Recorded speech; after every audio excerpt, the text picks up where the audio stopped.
हाय दोस्तों, study with Assam में आपका स्वागत है।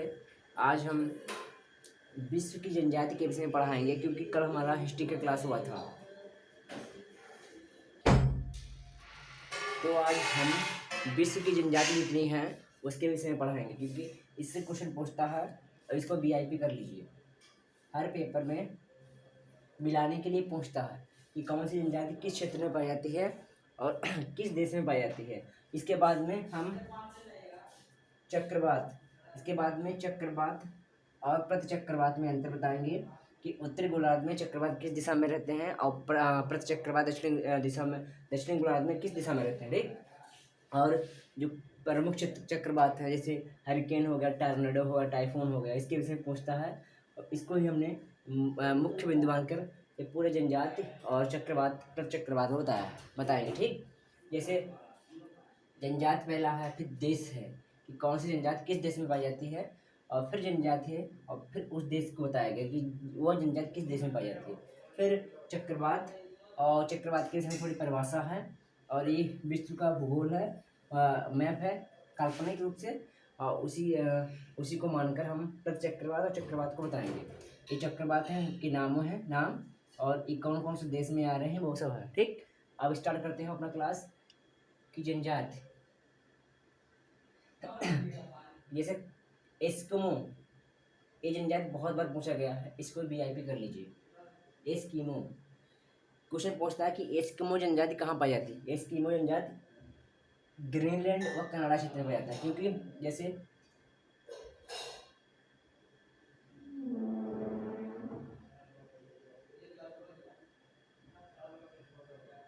इस तरीके से अगर हम अपना उत्तरी अमेरिका बनाएं, नॉर्थ अमेरिका बनाएं, तो यहाँ पर ग्रीनलैंड पड़ता है। ठीक।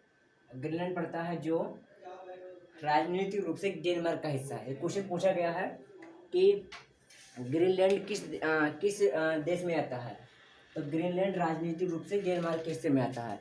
ठीक।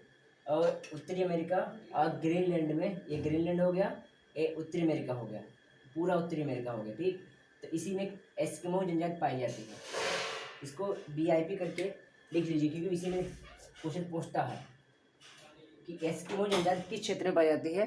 तो एस्किमो जनजाति ग्रीनलैंड और कनाडा क्षेत्र में पाई जाती है। और दूसरा है रेड इंडियन, ये जनजाति किस देश में पाई जाती है, तो कनाडा, उत्तरी अमेरिका का कनाडा देश है, उसी में रेड इंडियन जनजाति पाई जाती है। ये दोनों मिलान करने के लिए बहुत बार पूछा गया है। सबसे ज़्यादा इसको पूछा गया है एस्किमो जनजाति, तो ग्रीनलैंड व कनाडा देश में पाई जाती है। और रेड इंडियन, इसको सिर्फ कनाडा देश मानिए कि यह कनाडा देश में ही पाई जाती है, कनाडा में। और खिरगिज, इसको भी खिरगिज जनजाति मध्य एशिया, क्योंकि मध्य एशिया में जितने भी देश आते हैं जैसे कजाकिस्तान, उज्बेकिस्तान, तुर्की, ईरान, इराक, ये समस्त देश हैं, तो वहाँ पे खिरगिज जनजाति पाई जाती है। ठीक। खिरगिज जनजाति पाई जाती है मध्य एशिया में। मध्य एशिया में कौन सी जनजाति पाई जाती है, तो खिरगिज जनजाति पाई जाती है। खिरगिज जनजाति पाई जाती है मध्य एशिया में। और मयूरी, इसको भी बहुत बार पूछा गया, मयूरी जनजाति कहाँ पाई जाती है। ठीक। इसको वीआईपी करके लिख लीजिए। जो जो पूछा गया उसको हम वीआईपी करके लिख देंगे कि कौन कौन से देश में कौन कौन सी जनजाति पाई जाती है। ठीक। कि जैसे रेड इंडियन कनाडा में पाई जाती है, और एस्किमो जनजाति ग्रीनलैंड व कनाडा में पाई जाती है, और मयूरी यह न्यूजीलैंड में पाई जाती है। बहुत बार पूछा गया है, यह न्यूजीलैंड में पाई जाती है मयूरी जनजाति। मसाई, इसको भी बहुत बार पूछा गया कि मसाई जनजाति कहाँ पाई जाती है। ठीक। तो मसाई जनजाति पाई जाती है अफ्रीका के कीनिया देश में, या केन्या देश, दो अलग अलग देश हैं, उन दोनों देशों में पाई जाती है, पूर्वी अफ्रीका में। जैसे अफ्रीका का ये हिस्सा हो गया, मान लीजिए,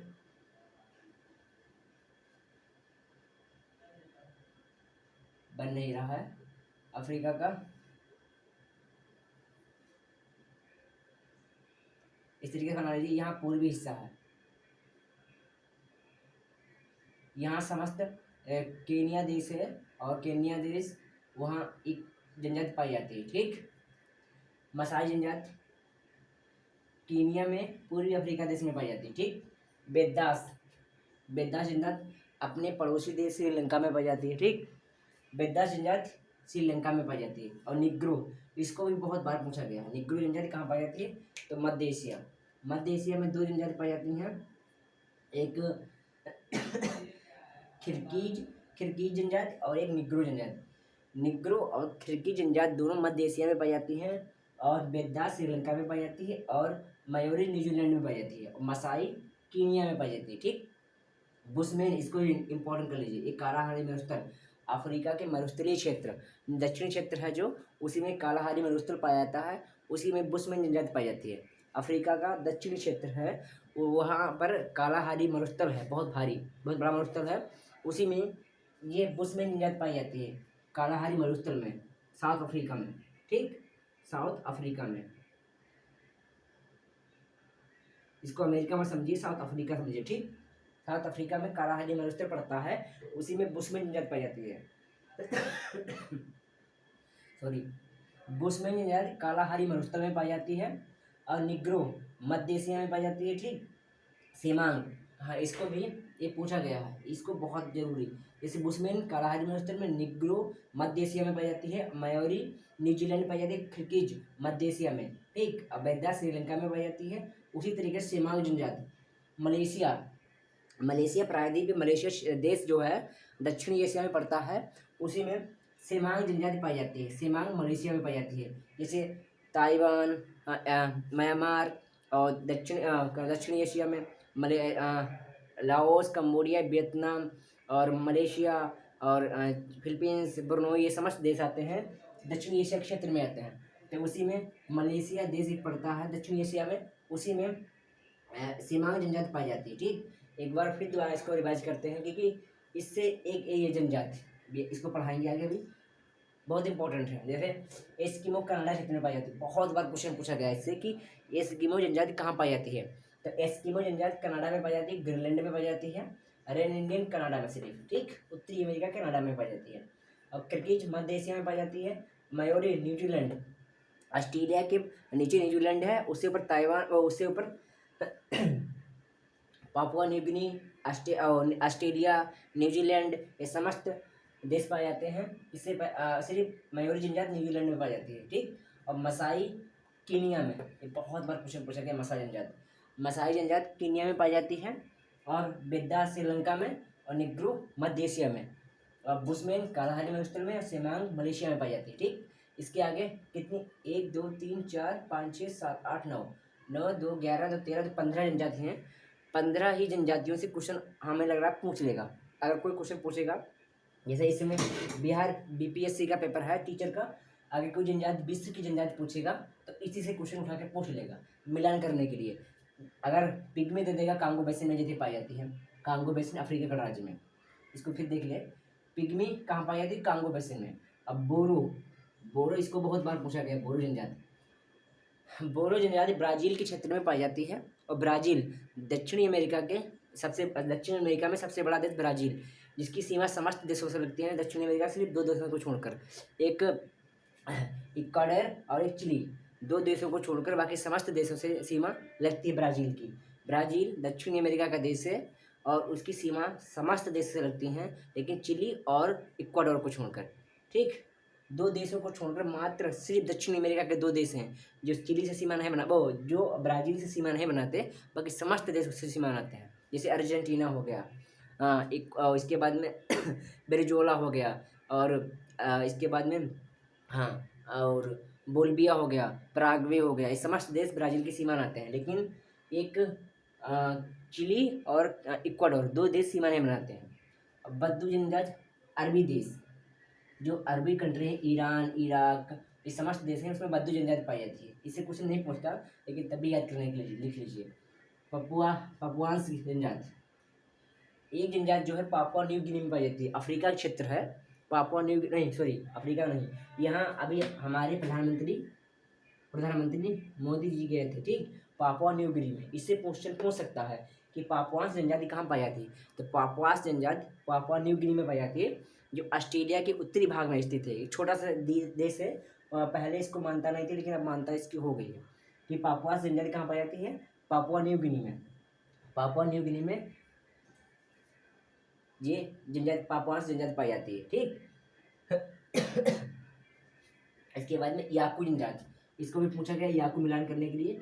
याकू जनजाति टुंड्रा प्रदेश में पाई जाती है। याकू जनजाति टुंड्रा प्रदेश, क्योंकि जो ध्रुव के क्षेत्र जो ठंडे इलाके होते हैं वहाँ पर कोई वनस्पति का अभाव रहता है। मान लीजिए वनस्पति तो कम रहते हैं, अभाव ही रहता है, और वहाँ पे ऐसे लोग निवास कर पाते हैं जो वहाँ के मूल मालिक उस वातावरण ढालें या अपने को उस वातावरण के अनुसार ढालें, तो वही लोग वहाँ पर सर्वाइव कर पाएंगे।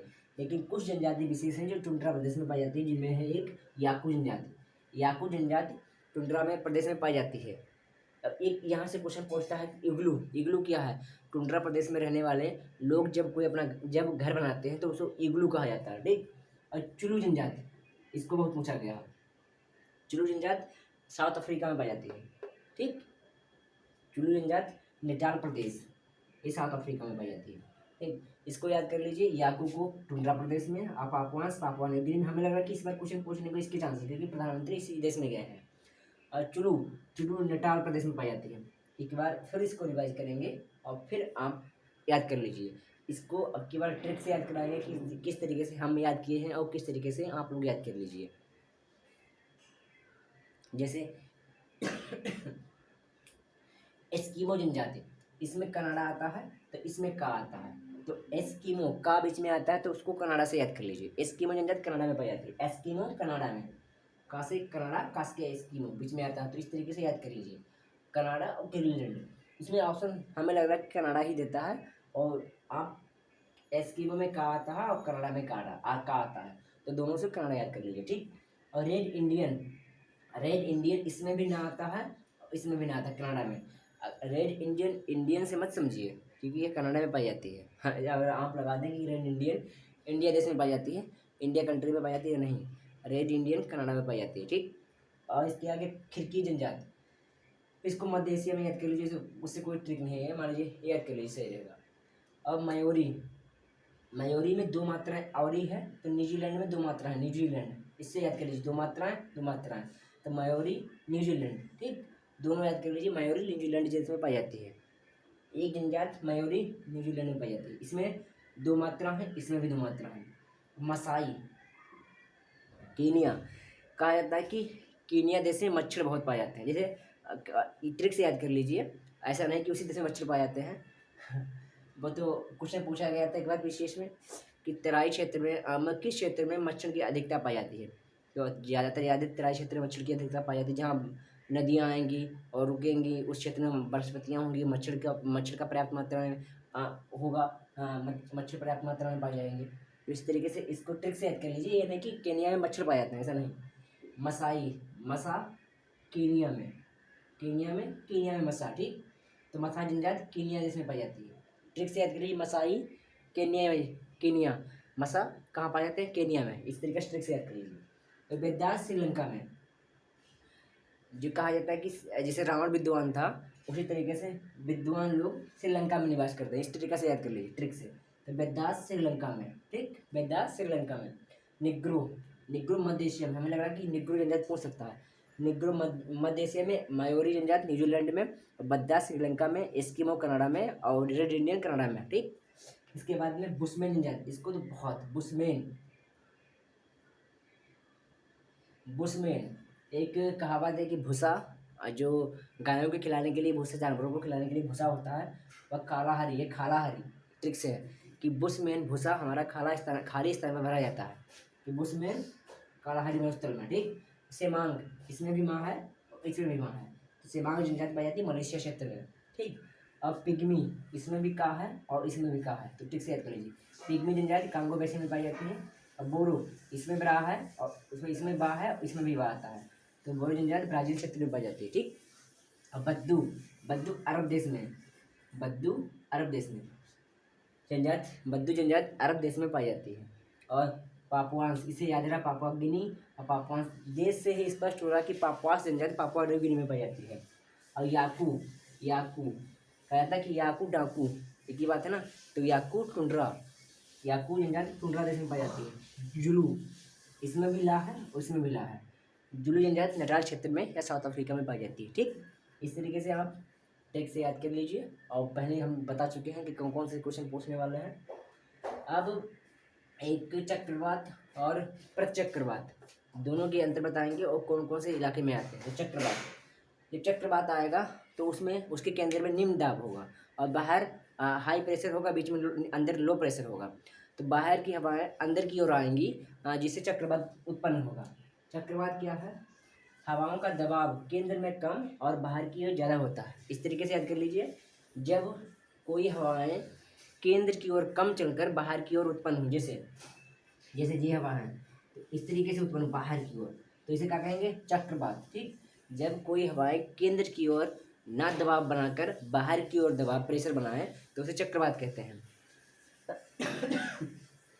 ठीक, और चक्रवात जब आता है तो भयंकर बारिश और तूफान आने के प्रॉपर चांस रहते हैं। ठीक, उसी तरीके से प्रतिचक्रवात पूछेगा तो प्रतिचक्रवात में इसका विपरीत होता है। फिर एक बार देख लीजिए चक्रवात क्या है। जब चक्रवात आता है तो चक्रवात में केंद्र की ओर लो प्रेशर रहता है और बाहर की ओर हाई प्रेशर रहता है। ठीक, मतलब केंद्र में निम्न दाब रहता है और बाहर की ओर हाई दाब रहता है, मतलब उच्च दाब रहता है। उच्च दाब का केंद्र बाहर की ओर होगा। क्वेश्चन पूछा जाता है, तो पूछा गया है कि चक्रवात में दबाव बाहर की ओर रहता है, केंद्र में रहता है कि केंद्र की बाहर की ओर रहता है।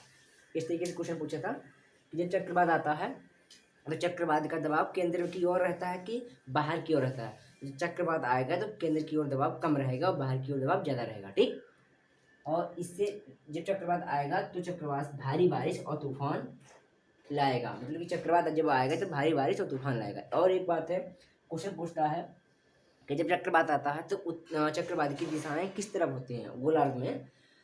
जब चक्रवात आएगा तो उत्तरी गोलार्ध में एंटी क्लॉकवाइज, मतलब कि घड़ी के विपरीत स्थिति में चक्रवात आएगा तो उत्तरी गोलार्ध में हवाएं घड़ी की विपरीत दिशा में रहेंगी। याद रखना ठीक, जैसे मान लीजिए 12, फिर 1, फिर 2, फिर 3, इस तरीके से क्लॉकवाइज है। ठीक, इस तरीके से क्लॉकवाइज चलता है, लेकिन उत्तरी गोलार्ध में घड़ी के विपरीत दिशा में। जैसे अगर चक्रवात को चलना चाहिए इस दिशा में, 12 के बाद 1, 2, 3, 4 इस तरीके से चलना चाहिए, लेकिन नहीं, यह उल्टा चलता है। चक्रवात मान लीजिए आया विषुवत रेखा पर तो यह इस तरीके से चलेगा, इस तरीके से घूमेगा, तभी तो निम्न दाब रहेगा केंद्र में। अगर क्लॉकवाइज चलेगा तो हाई प्रेशर केंद्र में रहेगा, लेकिन नहीं, अगर उत्तरी गोलार्ध में हवाएं केंद्र की ओर चलने लगें, केंद्र की ओर हाई प्रेशर बन जाए, तब चक्रवात नहीं होगा, प्रतिचक्रवात बन जाएगा। तभी कहा जाता है कि उत्तरी गोलार्ध में जब हवाएं एंटी क्लॉकवाइज चलने लगें तो वहाँ पर चक्रवात उत्पन्न होगा, और चक्रवात जब उत्पन्न होगा तो भारी बारिश और तूफान आएगा। ठीक, और इसके बाद में ये है प्रतिचक्रवात, इसका विपरीत। क्वेश्चन बहुत बार पूछा गया है कि प्रतिचक्रवात और चक्रवात में अंतर। ठीक, प्रतिचक्रवात में केंद्र की ओर हाई प्रेशर रहेगा और बाहर की ओर लो प्रेशर। जैसे ये प्रतिचक्रवात इस तरीके से चलेगा। ठीक, बड़ा कर दें, जैसे बाहरी हवा है इस तरीके से अंदर की ओर खींच रही है, तो यह प्रतिचक्रवात है। ठीक, अब प्रतिचक्रवात जब आता है तो न बारिश होती है और न तूफान आता है, सिर्फ सिंपल मौसम साफ रहने की संभावना रहती है। ठीक, और एक और याद रखिए कि प्रतिचक्रवात जब आता है तो दक्षिण गोलार्ध में हवाएं क्लॉकवाइज चलती हैं, उत्तरी गोलार्ध में क्लॉकवाइज चलेंगे या दक्षिणी गोलार्ध में एंटी क्लॉकवाइज चलेंगे, इसको याद रखिए। जैसे ये नॉर्थ गोलार्ध, उत्तरी गोलार्ध है, उत्तरी नॉर्थ साउथ, दक्षिणी उत्तरी, और जब प्रतिबार चक्रवात आएगा तो उत्तरी गोलार्ध में हवाएं सुई की दिशा में चलेंगी क्लॉकवाइज, लेकिन दक्षिणी गोलार्ध में विपरीत दिशा में चलेंगी। और जब चक्रवात आएगा तब दक्षिणी गोलार्ध में क्लॉकवाइज चलेंगी और उत्तरी गोलार्ध में एंटी क्लॉकवाइज। ठीक, इसका विपरीत हमेशा रहेगा, इसको याद कर लीजिए और इसको याद कर लीजिए। एक ही बात है कि चक्रवात क्या है, चक्रवात उत्तरी गोलार्ध में एंटी क्लॉकवाइज रहता है और साउथ गोलार्ध में क्लॉकवाइज रहता है। और प्रतिचक्रवात एंटी क्लॉकवाइज रहेगा दक्षिणी गोलार्ध में, मतलब साउथ पोल में, और उत्तरी में क्लॉकवाइज रहेगा। ठीक, जैसे मान लीजिए ये पूरा विश्व है। ठीक, और अगर चक्रवात आएगा तो इसमें एंटी क्लॉकवाइज रहेगा। ठीक, एंटी क्लॉकवाइज मतलब घड़ी की सुई के विपरीत दिशा में चलेगा, और दक्षिणी गोलार्ध में क्लॉकवाइज घड़ी की दिशा में चलेगा। ठीक, और जब प्रतिचक्रवात आएगा तो इसमें क्लॉकवाइज चलेगा। ठीक, क्लॉकवाइज, और यह एंटी क्लॉकवाइज चलेगा। ठीक, इस तरीके से याद कर लीजिए। चक्रवात को याद कर लीजिए और प्रतिचक्रवात अपने आप याद आ जाएगा, लेकिन सिर्फ 2 बिंदु याद करने का है कि चक्रवात उत्तरी गोलार्ध में एंटी क्लॉकवाइज और दक्षिणी गोलार्ध में क्लॉकवाइज। बस इससे उसको याद कर लीजिए। और एक और ट्रिक है, एक और बिंदु है कि चक्रवात में केंद्र में लो प्रेशर रहेगा और प्रति चक्रवात में हाई प्रेशर रहेगा केंद्र में, इसको याद करिए। इसके बाद में प्रमुख चक्रवात है हैरिकेन और टॉर्नेडो और टाइफून, इससे क्वेश्चन पूछता है, इसको VIP कर लीजिए क्योंकि 3 क्वेश्चन हमें लग रहा है कि एक ना एक क्वेश्चन पूछा जा चुका है कि हरिकेन चक्रवात कहाँ आता है। तो हरिकेन अटलांटिक जो महासागर पड़ता है इस आकार का है, उसी के पश्चिमी द्वीप पर आता है। जैसे यहाँ हो गया उत्तरी अमेरिका, ठीक, इस तरीके से उत्तरी अमेरिका, ये दक्षिणी अमेरिका, ठीक, और यहाँ पर अफ्रीका हो गया, ठीक, यहाँ पे एशिया हो। तो जब आएगा तो पश्चिमी द्वीप पर आएगा ना, यहाँ पर ये हरिकेन जो चक्रवात है वो आता है, ठीक, हरिकेन चक्रवात आता है पश्चिमी द्वीप पर, अटलांटिक के पश्चिमी द्वीप पर, यहाँ पर आएगा, ठीक। और टॉर्नेडो पाया था USA और ऑस्ट्रेलिया में, आप कहेंगे ऑस्ट्रेलिया में कैसे पाया था, क्योंकि अगर ग्लोब को इस तरीके, अगर विश्व के नक्शे को इस तरीके से घुमा के देखेंगे तो ऑस्ट्रेलिया और USA ज़्यादा दूर नहीं है। जब ऑस्ट्रेलिया से हवाएं चलेंगी और उत्तरी अमेरिका की तरफ तो इस तरीके से बहेंगी। जैसे मान लीजिए ऑस्ट्रेलिया यहाँ पर है और उत्तरी अमेरिका यहाँ पर है, ठीक। नक्शा तो इस तरीके से दिखाया जाता है ना कि ऑस्ट्रेलिया एशिया में पहुँच जाता है तो एशिया में, लेकिन एशिया और अमेरिका उत्तरी अमेरिका अगर बेरिंग जल संधि से अलग होते हैं तो आप मान लीजिए कि एशिया और अफ्रीका जुड़े हैं ना, तभी कहा जाता है कि टॉर्नेडो चक्रवात होता है USA और ऑस्ट्रेलिया दोनों में पाया जाता है, ठीक। टाइफून, ये पूछा गया बहुत बार, टाइफून चीन में आता है। टाइफून जो चक्रवात होता है वह चीन में आता है। क्वेश्चन पूछता है कि टाइफून किस देश में आता है, तो टाइफून चक्रवात जो होता है वो चीन में आता है। दक्षिणी चीन हो या चीन हो एक ही बात है। दक्षिणी चीन में बहुत देश, जैसे हम बता चुके हैं, लाओस, कंबोडिया, वियतनाम और मलेशिया और अनेक देश, लगभग 10-11 देश आते हैं। हम तो 11 देश कर दिए हैं, बल्कि 10 ही देश मान लीजिए कि टाइफून चक्रवात दक्षिणी चीन में आता है और टॉर्नेडो ऑस्ट्रेलिया और USA में आता है और हरिकेन अटलांटिक में आता है, ठीक। हरिकेन अटलांटिक में, टॉर्नेडो ऑस्ट्रेलिया में और टाइफून चाइना में, ठीक। आज जो हम क्लास चला है, मान लीजिए इससे क्वेश्चन अगर पूछेगा BPSC में या PCS में, किसी भी एग्जाम में पूछता है, जनजात से क्वेश्चन पूछेगा, अगर विश्व की जनजात उठाएगा और चक्रवात प्रति चक्रवात में अगर जो 3 चक्रवात हैं इससे क्वेश्चन पूछ सकता है, ठीक है। आज हमारा क्लास बस यहीं पर होगा, इसके आगे हमारा क्लास कल होगा, तो हिस्ट्री का हो सकता है। धन्यवाद। हिस्ट्री विद्यार्थी को सब्सक्राइब कीजिए और लाइक कीजिए।